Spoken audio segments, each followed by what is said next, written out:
ਪੰਜਾਬ ਸਰਕਾਰ ਵੱਲੋਂ ਪੰਚਾਇਤੀ ਚੋਣਾਂ ਸੰਬੰਧੀ ਪਹਿਲਾਂ ਮੁੱਢਲੇ ਤੌਰ ਤੇ ਜਿਹੜੀ ਇੱਕ ਅਨਾਉਂਸਮੈਂਟ ਹੋਈ ਸੀ, ਉਹ ਫਲਾਪ ਹੋ ਗਈ ਸੀ। ਕਹਿਣ ਦਾ ਭਾਵ ਕਿ ਸਿਰੇ ਨਹੀਂ ਸੀ ਚੜ੍ਹ ਸਕੀ। ਤੇ ਹੁਣ ਇੱਕ ਵਾਰ ਫਿਰ ਪੰਚਾਇਤੀ ਚੋਣਾਂ ਦੀ ਜਿਹੜੀ ਤਾਰੀਖ ਦੀ ਕਣਸੋ ਸਾਹਮਣੇ ਆਈ ਹੈ। ਇਸ ਮਾਮਲੇ ਸੰਬੰਧੀ ਗੱਲਬਾਤ ਕਰਾਂਗੇ ਤੇ ਨਾਲ ਇੱਕ ਵੱਡੀ ਡਿਵੈਲਪਮੈਂਟ ਕਿ ਦਿੱਲੀ ਸਿੱਖ ਗੁਰਦੁਆਰਾ ਪ੍ਰਬੰਧਕ ਕਮੇਟੀ ਨੇ ਅੱਜ ਇਹ ਫੈਸਲਾ ਲਿਆ ਕਿ ਬੰਦੀ ਸਿੰਘਾਂ ਖਾਸ ਕਰਕੇ ਭਾਈ ਬਲਵੰਤ ਸਿੰਘ ਰਾਜੋਆਣਾ ਦੀ ਰਿਹਾਈ ਨੂੰ ਸੰਭਵ ਬਣਾਉਣ ਲਈ ਉਹਨਾਂ ਵੱਲੋਂ ਇੱਕ ਦੇਸ਼ ਦੇ ਗ੍ਰਹਿ ਮੰਤਰੀ ਅਮਿਤ ਸ਼ਾਹ ਨੂੰ ਮਿਲਣ ਸੰਬੰਧੀ ਬੈਠਕ ਕਰਨ ਸੰਬੰਧੀ ਪੱਤਰ ਲਿਖਿਆ ਤੇ ਜਿਸ ਨਾਲ ਵੱਡੇ ਪੱਧਰ ਤੇ ਸੰਭਾਵਨਾ ਬਣੀ ਹੈ ਕਿ ਭਾਈ ਬਲਵੰਤ ਸਿੰਘ ਰਾਜੋਆਣਾ ਦਾ ਜਿਹੜਾ ਮਾਮਲਾ ਹੈ ਹੁਣ ਭਾਰਤ ਸਰਕਾਰ ਨਾਲ ਇੱਕ ਵਾਰ ਫਿਰ ਸਿੱਖ ਕੌਮ ਵੱਲੋਂ ਵੱਡੇ ਪੱਧਰ ਉੱਤੇ ਵਿਚਾਰਿਆ ਜਾ ਸਕੇਗਾ। ਇਸ ਸਾਰੇ ਮਾਮਲੇ ਸੰਬੰਧੀ ਗੱਲਬਾਤ ਵਾਸਤੇ ਸਾਡੇ ਨਾਲ ਜੁੜੇ ਨੇ ਉੱਘੇ ਚਿੰਤਕ, ਸਿਆਸੀ ਮਾਹਰ ਤੇ ਲੇਖਕ ਡਾਕਟਰ ਭਗਵੰਤ ਸਿੰਘ ਜੀ। ਸੋ ਸਭ ਤੋਂ ਪਹਿਲਾਂ ਡਾਕਟਰ ਸਾਹਿਬ, ਚੈਨਲ ਈ ਮਿਸ਼ਨ ਪੰਜਾਬੀ ਵੱਲੋਂ ਤੁਹਾਡਾ ਨਿੱਘਾ ਸਵਾਗਤ, ਵੈਲਕਮ। ਬਹੁਤ ਬਹੁਤ ਸ਼ੁਕਰੀਆ ਭਿੰਡਰ ਸਾਹਿਬ, ਸਤਿ ਸ਼੍ਰੀ ਅਕਾਲ। ਡਾਕਟਰ ਸਾਹਿਬ, ਪੰਜਾਬ ਸਰਕਾਰ ਵੱਲੋਂ ਪਿਛਲੇ ਸਮੇਂ ਇੱਕ ਪੰਚਾਇਤੀ ਚੋਣਾਂ ਦੀ ਅਨਾਉਂਸਮੈਂਟ ਕੀਤੀ ਗਈ ਸੀ, ਜਿਹੜੀ ਕਈ ਕਾਰਨਾਂ ਦੀ ਵਜ੍ਹਾ ਫਲਾਪ ਹੋ ਗਈ, ਸਿਰੇ ਨਹੀਂ ਸੀ ਚੜ੍ਹ ਸਕੀ। ਪੰਚਾਇਤੀ ਚੋਣਾਂ ਅੱਧ ਵਿਚਾਲੇ ਖੜ ਗਈਆਂ। ਕਹਿ ਲਈਏ ਕਿ ਭਾਵੇਂ ਹਾਲੇ ਪੰਚਾਇਤੀ ਚੋਣਾਂ ਦੀ ਜਿਹੜੀ ਮਿਆਦ ਬਾਕੀ ਹੈ, ਪਰੰਤੂ ਅਨਾਉਂਸਮੈਂਟ ਦੇ ਮੁਤਾਬਕ ਮਾਹੌਲ ਲੜ ਖੜਾ ਚੁੱਕਾ ਸੀ ਤੇ ਹੁਣ ਇੱਕ ਵਾਰ ਫਿਰ ਪੰਚਾਇਤੀ ਚੋਣਾਂ ਦੀ ਗੱਲ ਤੁਰੀ ਹੈ। ਡਾਕਟਰ ਸਾਹਿਬ ਦੱਸਿਓ ਕਿ ਇਹ ਹੁਣ ਕਿਸ ਤਰ੍ਹਾਂ ਦੀ ਜਿਹੜੀ ਹੁਣ ਨਵੇਂ ਸਿਰੋਂ ਗੱਲ ਤੁਰੀ ਹੈ ਪੰਜਾਬ ਦੇ ਵਿੱਚ ਪੰਚਾਇਤੀ ਚੋਣਾਂ ਦੀ ਜਿਹੜੀ ਕਨਸੋੜ ਨੂੰ ਲੈ ਕੇ ਪੰਜਾਬ ਦੇ ਵਸਿੰਦੇ ਬੜੇ ਉਤਸੁਕ ਰਹਿ ਰਹੇ ਨੇ ਪਿਛਲੇ ਕੁਝ ਸਮੇਂ ਤੋਂ। ਤੁਹਾਡੇ ਕੋਲ ਇਹ ਹੋਣ ਵਾਲਾ ਕੀ ਮੈਟਰ ਹੈ ਜੀ ਡਾਕਟਰ ਸਾਹਿਬ? ਭਿੰਡਰ ਸਾਹਿਬ, ਪੰਚਾਇਤੀ ਚੋਣਾਂ ਬਾਰੇ ਸਰਕਾਰੀ ਸੂਤਰਾਂ ਤੋਂ ਮਿਲੀਆਂ ਕਨਸੋੜ ਦੇ ਮੁਤਾਬਕ ਇਹ ਲੱਗ ਰਿਹਾ ਕਿ ਜਨਵਰੀ ਦੇ ਤੀਜੇ ਜਾਂ ਚੌਥੇ ਹਫ਼ਤੇ ਦੇ ਵਿੱਚ ਇਹ ਚੋਣਾਂ ਹੋਣ ਦੀ ਸੰਭਾਵਨਾ ਬਣਦੀ ਨਜ਼ਰ ਆ ਰਹੀ ਹੈ। ਇਸ ਦੇ ਲਈ ਦਸੰਬਰ ਦੇ ਵਿੱਚ ਚੋਣ ਜ਼ਾਬਤਾ ਲਾਗੂ ਹੋਏਗਾ ਅਤੇ ਇਹ ਵੀ ਕਨਸੋੜ ਹੈ ਕਿ ਸਰਕਾਰ ਵੱਲੋਂ ਪੰਚਾਇਤ ਸਮਿਤੀ, ਜ਼ਿਲ੍ਹਾ ਪ੍ਰੀਸ਼ਦ ਤੇ ਪੰਚਾਇਤੀ ਚੋਣਾਂ ਇੱਕੋ ਦਿਨ ਕਰਾਉਣ ਦਾ ਵਿਚਾਰ ਹੈ, ਜਿਹਦੇ ਲਈ ਉਹਨਾਂ ਨੇ ਇਸ ਦੀ ਕਾਰਵਾਈ ਕਰਨੀ ਹੈ। ਤੇ ਹੁਣ ਦੇਖਣਾ ਇਹ ਹੈ ਕਿ ਵਾਰਡਬੰਦੀ ਅਤੇ ਜਿਹੜੀ ਰਿਜ਼ਰਵੇਸ਼ਨ ਹੈ ਉਹਦੇ ਲਈ ਵੀ ਅਮਲ ਚਲਾਉਣਾ ਹੈ ਤੇ ਇਸ ਤੋਂ ਬਾਅਦ ਫਿਰ ਇਹ ਚੋਣਾਂ ਦਾ ਜਿਹੜਾ ਹੈਗਾ ਪ੍ਰੋਸੈਸ ਹੈ ਬਈ ਜਨਵਰੀ 2024 ਦੇ ਤੀਜੇ ਜਾਂ ਚੌਥੇ ਹਫ਼ਤੇ ਦੇ ਵਿੱਚ ਕਿਸ ਤਰ੍ਹਾਂ ਇਹਨੂੰ ਨਿਪਰੇ ਚੜਿਆ ਜਾਣਾ ਹੈ। ਜੀ ਭਿੰਡਰ ਸਾਹਿਬ, ਕਹਿੰਦਾ ਭਾਵ ਕਿ ਲੋਹੜੀ ਤੋਂ ਬਾਅਦ ਜਦੋਂ ਜ਼ੋਰ ਠੰਡ ਹੋਏਗੀ ਉਸ ਸਮੇਂ ਪੰਜਾਬ ਦੇ ਵਿੱਚ ਜਿਹੜਾ ਪੰਚਾਇਤੀ ਅਖਾੜੇ ਜਿਹੜੇ ਵੱਡੇ ਪੱਧਰ ਉੱਤੇ ਭਖਿਆ ਹੋਏਗਾ। ਡਾਕਟਰ ਸਾਹਿਬ, ਮੁੱਢਲੇ ਤੌਰ ਉੱਤੇ ਪਹਿਲਾਂ ਜਿਹੜੀ ਅਨਾਉਂਸਮੈਂਟ ਹੋਈ ਸੀ ਉਹ ਫਲਾਪ ਹੋ ਗਈ, ਸਿਰੇ ਨਹੀਂ ਸੀ ਚੜ੍ਹ ਸਕੀ ਤੇ ਕੀ ਹੁਣ ਕੀ ਸੰਭਾਵਨਾਵਾਂ ਨੇ ਕਿ ਇਹ ਪੰਚਾਇਤੀ ਚੋਣਾਂ ਜਨਵਰੀ ਦੇ ਤੀਜੇ ਜਾਂ ਚੌਥੇ ਹਫ਼ਤੇ ਹੋਣਗੀਆਂ? ਤੇ ਨਾਲ ਡਾਕਟਰ ਸਾਹਿਬ, ਜਿਹੜੀ ਤੁਸੀਂ ਇੱਕ ਵੱਡੀ ਗੱਲ ਦੱਸ ਰਹੇ ਹੋ ਕਿ ਬਲਾਕ ਸੰਮਤੀ, ਜ਼ਿਲ੍ਹਾ ਪ੍ਰੀਸ਼ਦ ਦੀਆਂ ਚੋਣਾਂ ਗ੍ਰਾਮ ਪੰਚਾਇਤਾਂ ਦੇ ਨਾਲ ਹੀ ਸਰਕਾਰ ਕਰਾਉਣ ਦੇ ਰੌਂ ਦੇ ਵਿੱਚ ਹੈ, ਤੇ ਕੀ ਇਸ ਤਰ੍ਹਾਂ ਇਹ ਸੰਭਵ ਬਣ ਸਕਣਗੀਆਂ? ਇੱਕ ਵੱਡਾ ਵਜਨ ਹੈ ਆਪਣੇ ਆਪ ਦੇ ਵਿੱਚ। ਕੀ ਇਸ ਤੋਂ ਪਹਿਲਾਂ ਵੀ ਇਹ ਤਿੰਨੇ ਪੱਧਰ ਦੀਆਂ, ਤਿੰਨੇ ਪ੍ਰਣਾਲੀ ਦੀਆਂ ਚੋਣਾਂ ਇੱਕੋ ਸਮੇਂ ਹੋਈਆਂ ਨੇ ਜੀ ਡਾਕਟਰ ਸਾਹਿਬ? ਭਿੰਡਰ ਸਾਹਿਬ, ਅਸਲ ਦੇ ਵਿੱਚ ਜਿਹੜੀ ਪੰਜਾਬ ਦੇ ਵਿੱਚ ਜਿਵੇਂ ਕਿ ਪੰਚਾਇਤੀ ਐਕਟ ਬਣਿਆ ਸੀਗਾ ਗ੍ਰਾਸ ਰੂਟ ਡੈਮੋਕ੍ਰੇਸੀ ਨੂੰ ਅਮਲ ਦੇ ਵਿੱਚ ਲਿਆਉਣ ਦੇ ਲਈ, ਕਿ ਕਿਸੇ ਸਮੇਂ ਤਾਂ ਇਹ ਵੀ ਸੀਗਾ ਕਿ ਜਿਹੜੇ ਸਰਕਾਰੀ ਮਹਿਕਮੇ ਨੇਗੇ ਉਹ ਪੰਚਾਇਤੀ ਰਾਜ ਦੇ ਅਧੀਨ ਲਿਆਂਦੇ ਜਾਣਗੇ ਤੇ ਉਹਨਾਂ ਨੂੰ ਸ਼ਕਤੀਆਂ ਬਹੁਤ ਵੱਡੀਆਂ ਦਿੱਤੀਆਂ ਜਾਣਗੀਆਂ। ਜਿਸ ਦਾ ਇਹ ਤਿੰਨ ਪੜਾਵੀ ਪੰਚਾਇਤੀ ਰਾਜ ਦਾ ਜਿਹੜਾ ਸਿਸਟਮ ਹੈ, ਪੰਚਾਇਤਾਂ, ਫਿਰ ਪੰਚਾਇਤ ਸਮਿਤੀਆਂ ਔਰ ਜ਼ਿਲ੍ਹਾ ਪ੍ਰੀਸ਼ਦ, ਇਸ ਤਰ੍ਹਾਂ ਦਾ ਤਿੰਨ ਪੜਾਵੀ ਹੈਗਾ। ਇਹ ਪਿਛਲੇ ਸਮੇਂ ਦੇ ਦੌਰਾਨ ਇਸ ਤਰ੍ਹਾਂ ਇਕੱਠਾ ਤਾਂ ਨਹੀਂ ਹੋਈਆਂ, ਪੰਚਾਇਤਾਂ ਦੀਆਂ ਚੋਣਾਂ ਅਲੱਗ ਹੁੰਦੀਆਂ ਸੀਆਂ, ਪੰਚਾਇਤ ਸਮਿਤੀ ਅਤੇ ਜ਼ਿਲ੍ਹਾ ਪ੍ਰੀਸ਼ਦ ਦੀਆਂ ਇੱਕ ਦਿਨ ਹੋ ਜਾਂਦੀਆਂ ਸਨ। ਹੁਣ ਵੀ ਕਰਾਉਣ ਦੇ ਲਈ ਠੀਕ ਹੈ, ਇਹ ਪ੍ਰਬੰਧਕੀ ਕਾਰਜ ਹੈ ਜਿਹਦੇ ਲਈ ਜਿਹੜਾ ਕਿ ਚੋਣ ਅਮਲਾ ਹੋਏਗਾ ਉਹਦੇ ਵਿੱਚ ਥੋੜੀ ਹੋਰ ਗਿਣਤੀ ਵਧਾ ਕੇ ਉਹਨਾਂ ਦੇ ਉੱਪਰ, ਕਿਉਂਕਿ ਬਹੁਤ ਜ਼ਿਆਦਾ ਦਬਾਅ ਬਣੇਗਾ, ਤਿੰਨ ਪੜਾਵੀ ਤਿੰਨਾਂ ਦੀਆਂ ਚੋਣਾਂ ਕਰਾਉਣੀਆਂ ਤੇ ਫਿਰ ਉਹਨਾਂ ਦੇ ਬੈਲਟ ਪੇਪਰ ਦੇਣੇ, ਸਾਰਾ ਹਿਸਾਬ ਕਿਤਾਬ ਰੱਖਣਾ। ਇਸ ਦੇ ਲਈ ਇਹ ਹੋ ਸਕਦਾ ਵੀ ਚੋਣ ਸਟਾਫ ਹੋਰ ਲਾ ਕੇ ਇਹਨੂੰ ਅਮਲ ਦੇ ਵਿੱਚ ਲਿਆਂਦਾ ਜਾ ਸਕਦਾ, ਇਹਦੀਆਂ ਸੰਭਾਵਨਾਵਾਂ ਬਣਦੀਆਂ ਨੇ। ਨਹੀਂ ਇਹ ਇੱਕ ਜਾਂ ਦੋ ਦਿਨਾਂ ਦੇ ਵਕਫੇ ਦੇ ਨਾਲ ਵੀ ਹੋ ਸਕਦੀਆਂ ਨੇ, ਜਾਂ ਪਹਿਲਾਂ ਕਈ ਵਾਰ ਤਾਂ ਜਿਵੇਂ ਪਿਛਲੇ ਸਮੇਂ ਦੇ ਜਿਹੜੀ ਪ੍ਰੈਕਟਿਸ ਰਹੀ ਆ ਉਹ ਕੁਝ ਮਹੀਨੇ ਪਹਿਲਾਂ ਹੋ ਜਾਂਦੀਆਂ ਸਨ। ਪੰਚਾਇਤ ਸਮਿਤੀ ਤੇ ਜ਼ਿਲ੍ਹਾ ਪ੍ਰੀਸ਼ਦ ਦੀਆਂ ਤੇ ਪੰਚਾਇਤਾਂ ਦੀਆਂ ਚੋਣਾਂ ਉਸ ਤੋਂ ਬਾਅਦ ਹੁੰਦੀਆਂ ਸੀ, ਪਰੰਤੂ ਇਹ ਇੱਕ ਪ੍ਰਬੰਧਕੀ ਜ਼ਿੰਮੇਵਾਰੀ ਹੈ, ਜਿਹਦੇ ਲਈ ਪ੍ਰਬੰਧਕੀ ਸਟਾਫ ਜਿਹੜਾ ਚੋਣ ਅਮਲਾ ਹੈ ਉਹ ਇਹਨੂੰ ਸਿਰੇ ਚੜਾ ਸਕਦਾ ਹੈ। ਜੀ ਭਿੰਦਰ ਸਾਹਿਬ। ਬਿਲਕੁਲ ਡਾਕਟਰ ਸਾਹਿਬ, ਜਿਵੇਂ ਤੁਸੀਂ ਦੱਸ ਰਹੇ ਹੋ ਕਿ ਜਨਵਰੀ ਦੇ ਤੀਜੇ ਜਾਂ ਚੌਥੇ ਹਫ਼ਤੇ ਜਿਹੜੀਆਂ ਪੰਚਾਇਤੀ ਚੋਣਾਂ ਹੋਣ ਦੇ ਆਸਾਰ ਬਣੇ ਹੋਏ ਨੇ, ਤੇ ਇੱਕ ਸਰਕਾਰੀ ਪੱਧਰ ਦੀ ਸੂਤਰਾਂ ਦੇ ਹਵਾਲੇ ਤੋਂ ਤੁਸੀਂ ਦੱਸ ਰਹੇ ਹੋ ਕਿ ਕਣਸੋ ਸਾਹਮਣੇ ਆ ਰਹੀ ਹੈ। ਅਜਿਹੇ 'ਚ ਚੋਣ ਜ਼ਾਬਤਾ ਵੀ ਦਸੰਬਰ ਦੇ ਅੱਧ ਤੋਂ ਬਾਅਦ ਲੱਗਣ ਦੀਆਂ ਸੰਭਾਵਨਾਵਾਂ ਪ੍ਰਬਲ ਹੁੰਦੀਆਂ ਨੇ। ਡਾਕਟਰ ਸਾਹਿਬ, ਹਾਲੇ ਤਾਈਂ ਇਹ ਸਾਫ਼ ਨਹੀਂ ਹੋਇਆ ਕਿ ਪੰਚਾਇਤੀ ਜਿਹੜੀਆਂ ਚੋਣਾਂ, ਇਹ ਪ੍ਰਣਾਲੀ ਪੰਚਾਂ ਤੋਂ ਸਰਪੰਚ ਬਣੇਗਾ ਜਾਂ ਸਿੱਧੀਆਂ ਡਾਇਰੈਕਟ ਚੋਣਾਂ ਹੋਣਗੀਆਂ ਸਰਪੰਚੀ ਦੀ। ਜੀ ਡਾਕਟਰ ਸਾਹਿਬ।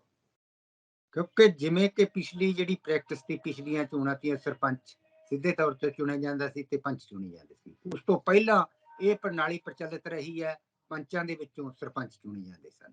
ਤੇ ਹੁਣ ਵੀ ਹਾਲੇ ਤੱਕ ਇਹ ਫੈਸਲਾ ਨਹੀਂ ਹੋਇਆ, ਇੱਕ ਪ੍ਰੋਸੈਸ ਜ਼ਰੂਰ ਚੱਲ ਰਿਹਾ ਹੈ। ਉਹਦੀ ਸਰਕਾਰੀ ਪੱਧਰ ਤੇ ਕੀ ਪੋਜੀਸ਼ਨ ਹੈ ਉਹ ਹਲੇ ਸਾਹਮਣੇ ਨਹੀਂ ਆ ਰਹੀ।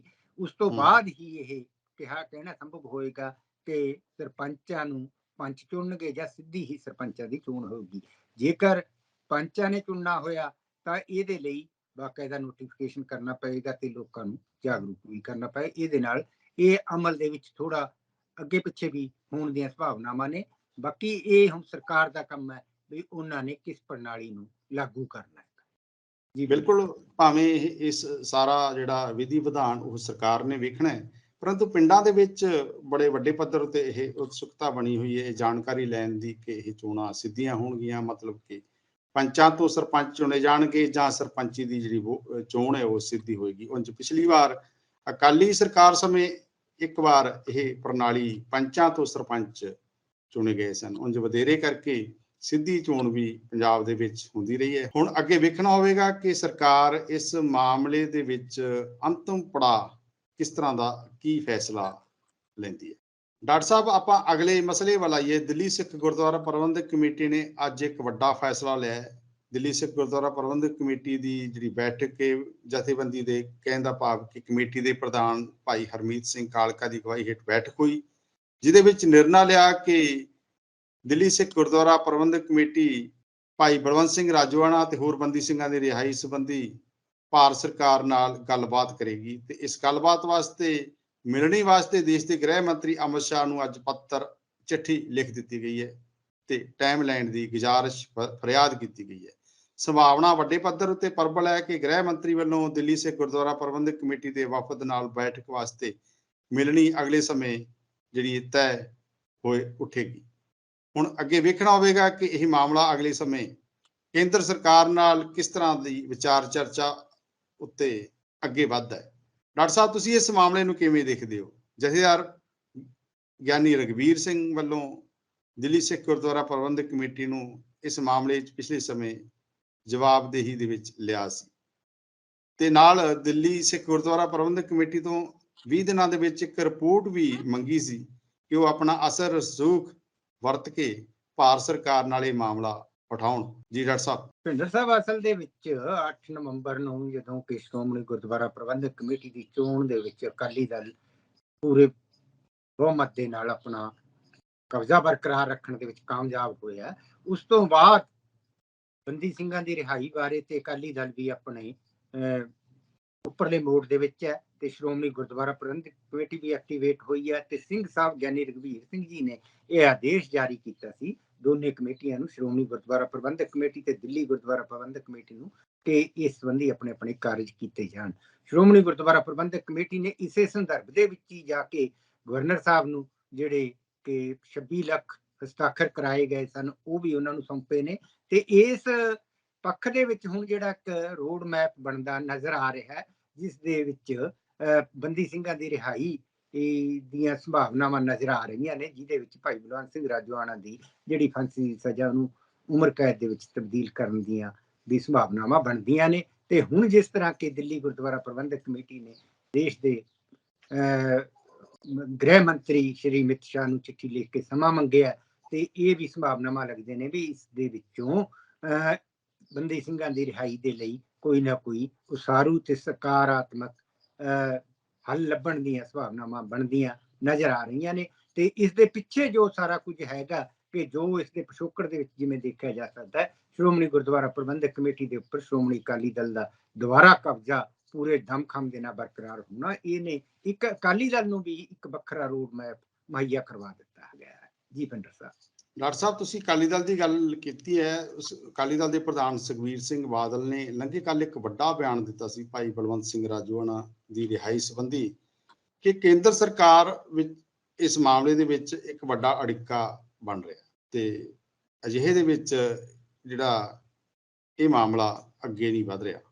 ਤੇ ਅਜਿਹੇ ਮਗਰੋਂ ਦਿੱਲੀ ਸਿੱਖ ਗੁਰਦੁਆਰਾ ਪ੍ਰਬੰਧਕ ਕਮੇਟੀ ਦੀ ਜਿਹੜੀ ਅੱਜ ਮੀਟਿੰਗ ਹੋਈ ਹੈ, ਮੀਟਿੰਗ ਦੇ ਵਿੱਚ ਭਾਈ ਰਾਜੋਆਣਾ ਸੰਬੰਧੀ ਜਿਹੜੀ ਅਗਲੀ ਕਵਾਇਦ ਆਰੰਭਣ ਦਾ ਫੈਸਲਾ ਲਿਆ ਗਿਆ।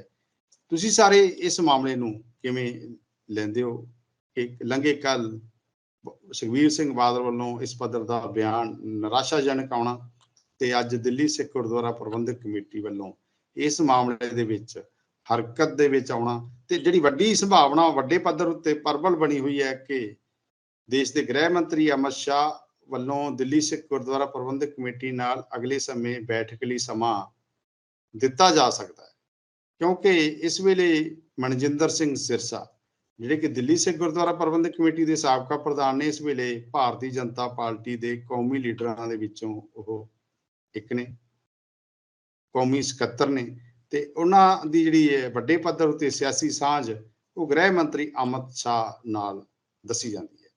ਤੇ ਅਜਿਹੇ ਦੇ ਵਿੱਚ ਹੀ ਜਥੇਦਾਰ ਸ੍ਰੀ ਅਕਾਲ ਤਖਤ ਸਾਹਿਬ ਨੇ ਦਿੱਲੀ ਸਿੱਖ ਗੁਰਦੁਆਰਾ ਪ੍ਰਬੰਧਕ ਕਮੇਟੀ ਨੂੰ ਆਦੇਸ਼ ਕੀਤਾ ਸੀ ਕਿ ਉਹ ਆਪਣੇ ਜਿਹੜੇ ਸਿਆਸੀ ਅਸਰ ਰਸੂਖ ਨੂੰ ਵਰਤਣ ਤੇ ਜਿਹੜਾ ਭਾਈ ਬਲਵੰਤ ਸਿੰਘ ਰਾਜੋਆਣਾ ਦਾ ਮਾਮਲਾ ਹੈ, ਜਿਹੜਾ ਪਿਛਲੇ ਕਈ ਸਾਲਾਂ ਬੱਧੀ ਤੋਂ ਅੱਧ ਵਿਚਕਾਰ ਲਟਕਿਆ ਹੋਇਆ ਹੈ, ਉਹ ਕਿਸੇ ਸਿਰੇ ਲੱਗੇ। ਕਹਿਣ ਦਾ ਭਾਵ ਕਿ ਉਹਨਾਂ ਦੀ ਰਿਹਾਈ ਸੰਭਵ ਬਣ ਸਕੇ, ਜਿਹੜੀ ਸਜ਼ਾ ਦੀ ਤਬਦੀਲੀ ਵਾਲਾ ਕਾਨੂੰਨੀ ਪੇਚੀਦਗੀ ਹੈ ਉਹ ਸਿਰੇ ਲੱਗ ਸਕੇ। ਜੀ ਡਾਕਟਰ ਸਾਹਿਬ। ਪਿੰਡਰ ਸਾਹਿਬ, ਇਹ ਬਿਲਕੁਲ ਸਹੀ ਹੈ।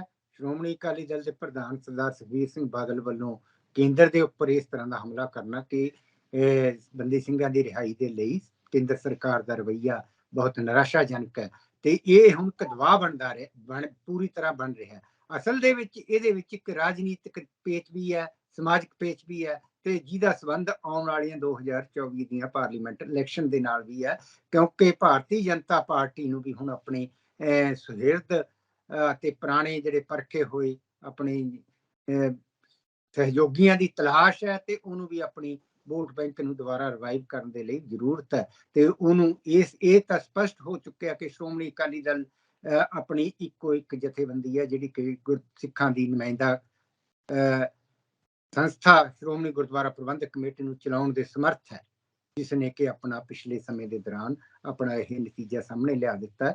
ਤੇ ਉਸ ਦੇ ਸੰਦਰਭ ਦੇ ਵਿੱਚ ਜਿਹੜੇ ਅਕਾਲੀ ਦਲ ਦਾ ਜਿਹੜਾ ਮੋਰੇਲ ਵੀ ਉੱਚਾ ਹੋਇਆ ਤੇ ਉਸ ਸੰਦਰਭ ਦੇ ਵਿੱਚ ਹੀ ਹੁਣ ਸ਼੍ਰੋਮਣੀ ਗੁਰਦੁਆਰਾ ਪ੍ਰਬੰਧਕ ਕਮੇਟੀ ਅਤੇ ਦਿੱਲੀ ਗੁਰਦੁਆਰਾ ਪ੍ਰਬੰਧਕ ਕਮੇਟੀ ਵੀ ਐਕਟੀਵੇਟ ਹੋਈ ਹੈ। ਇਹਦੇ ਲਈ ਜ਼ਰੂਰੀ ਹੈ ਕਿ ਹੋਮ ਮਿਨਿਸਟਰ ਤੇ ਭਾਰਤ ਸਰਕਾਰ ਇਸ ਸੰਬੰਧ ਦੇ ਵਿੱਚ ਕੋਈ ਨਾ ਕੋਈ ਅਸਾਰੂ ਕਦਮ ਪੁੱਟਣਗੇ ਅਤੇ ਸਿੱਖਾਂ ਦੀ ਜਿਹੜੀ ਵੋਟ ਹੈ ਜਾਂ ਸਿੱਖਾਂ ਦੀ ਮਾਨਸਿਕਤਾ ਹੈ ਉਹਨੂੰ ਸ਼ਾਂਤ ਕਰਨ ਦੇ ਲਈ, ਸਿੱਖਾਂ ਦੇ ਵਿੱਚ ਇਸ ਤਰ੍ਹਾਂ ਦੀ ਭਾਵਨਾ ਨੂੰ ਪ੍ਰਬਲ ਹੋਣ ਤੋਂ ਰੋਕਣ ਦੇ ਲਈ ਆਪਣੇ ਹਿਤੈਸ਼ੀ ਬਣਨ ਦਾ ਇਹ ਕਾਰਜ ਵੀ ਕਰਨਗੇ। ਇਹ ਸੰਭਾਵਨਾਵਾਂ ਬਣਦੀਆਂ ਨਜ਼ਰ ਆ ਰਹੀਆਂ ਨੇ, ਜਿਹੜੀਆਂ ਕਿ ਜਿਨ੍ਹਾਂ ਦਾ ਪਿਛੋਕੜ ਰਾਜਨੀਤੀ ਦੇ ਨਾਲ ਵੀ ਹੈ, ਸਮਾਜਿਕ ਵੀ ਹੈ, ਕਿਉਂਕਿ ਪਿਛਲੇ ਸਮੇਂ ਦੇ ਦੌਰਾਨ ਚਾਹੇ ਪ੍ਰਧਾਨ ਮੰਤਰੀ ਜੀ ਨੇ ਉਦੋਂ ਐਲਾਨ ਕਰ ਦਿੱਤਾ ਸੀ, ਪਰੰਤੂ ਉਹ ਇਹਨਾਂ ਦੀ ਸਜ਼ਾ ਮਾਫੀ ਤੋਂ ਫਿਰ ਪਿੱਛੇ ਹਟ ਗਏ ਸਨ ਤੇ ਉਹਦੇ ਉੱਤੇ ਕੋਈ ਅਮਲ ਨਹੀਂ ਸੀ ਆਇਆ। ਤੇ ਹੁਣ ਭਾਰਤ ਸਰਕਾਰ ਇਸ ਤਰ੍ਹਾਂ ਦੇ ਦਬਾਅ ਦੇ ਹੇਠ ਹੈ ਅਤੇ ਅਕਾਲੀ ਦਲ ਦੇ ਜਿਹੜੀ ਕਿ ਸਿਆਸੀ ਜ਼ਮੀਨ ਪਿਛਲੇ ਸਮੇਂ ਦੇ ਵਿੱਚ ਉਹਨਾਂ ਦੇ ਪੈਰਾਂ ਥੱਲੋਂ ਨਿਕਲ ਗਈ ਸੀ ਤੇ ਉਹਦੇ ਉੱਪਰ ਉਹਨਾਂ ਦੇ ਪੈਰ ਜੰਮਦੇ ਨਜ਼ਰ ਆ ਰਹੇ ਨੇ। ਇਸ ਸੰਦਰਭ ਦੇ ਵਿੱਚ ਵੀ ਦੇਖਣ ਦੀ ਲੋੜ ਹੈ। ਜੀ ਪਿੰਡਰ ਸਾਹਿਬ। ਬਿਲਕੁਲ ਡਾਕਟਰ ਸਾਹਿਬ, ਹੁਣ ਵੇਖਣਾ ਹੋਵੇਗਾ ਕਿਉਂਕਿ ਇੱਕ ਬੰਨੇ ਜਥੇਦਾਰ ਸ੍ਰੀ ਅਕਾਲ ਤਖਤ ਸਾਹਿਬ ਹੈ ਤੇ ਦੂਜੇ ਬੰਨੇ ਭਾਰਤ ਸਰਕਾਰ ਤੇ ਮੀਡੀਏਟਰ ਵਿੱਚ ਵਿਚਾਲੇ ਗੁਰਦੁਆਰਾ ਪ੍ਰਬੰਧਕ ਕਮੇਟੀਆਂ। ਕਹਿਣ ਦਾ ਭਾਵ ਕਿ ਸ਼੍ਰੋਮਣੀ ਗੁਰਦੁਆਰਾ ਪ੍ਰਬੰਧਕ ਕਮੇਟੀ ਸ੍ਰੀ ਅੰਮ੍ਰਿਤਸਰ ਤੇ ਦਿੱਲੀ ਸਿੱਖ ਗੁਰਦੁਆਰਾ ਪ੍ਰਬੰਧਕ ਕਮੇਟੀ ਦਿੱਲੀ। ਦਰਸ਼ਕਾਂ ਵੱਲੋਂ ਚੈਨਲ ਦੀ ਸਾਂਝ ਬਣਾਈ ਰੱਖਣ ਉੱਤੇ ਵੀ ਖਾਸ ਧੰਨਵਾਦ। ਈ ਮਿਸ਼ਨ ਪੰਜਾਬੀ।